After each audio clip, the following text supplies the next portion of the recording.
Nasa bahagi na ng Batanes ang bagyong Esther. Gayunman, apektado pa rin ang mga tag-ulan ang ilang lugar sa Luzon dahil sa habagat.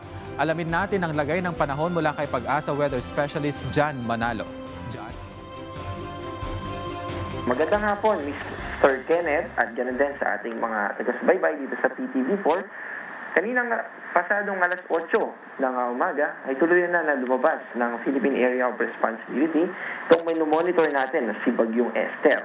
Ibig sabihin ay wala na itong magiging anumang epekto sa anumang parte ng ating bansa. Samantala, yung hangin habagat naman ay patuloy na nagdadala ng maulap na kalangitan, kaya naman may kataasan pa rin yung tsansa ng mga pagulan dito sa Ilocos Region, Cordillera Administrative Region, Cagayan Valley Region, Central Luzon, kasama din yung Metro Manila, Batangas, Cavite, at ganoon din dito sa Occidental Mindoro.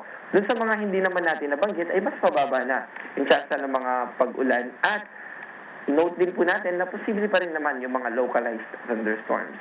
At sa Lunes ay simula na ng pasukan ng mga estudyante, kaya naman ay yung forecast natin dito ay gusto rin natin ipagbigay alam. So, mas mababawasan pa rin tsansa ng pag-ulan sa pagpasok ng susunod na linggo sa Monday at posible rin naman na base kasi sa ating analysis, after ng linggo, mula Monday to Friday ay muling magiging malakas yung impluensya ng hangin habagat, kaya naman ay mas tataas yung tsansa ng mga pag-ulan after nung susunod na linggo. At yan po yung ating update mula dito sa DOST Pag-asa.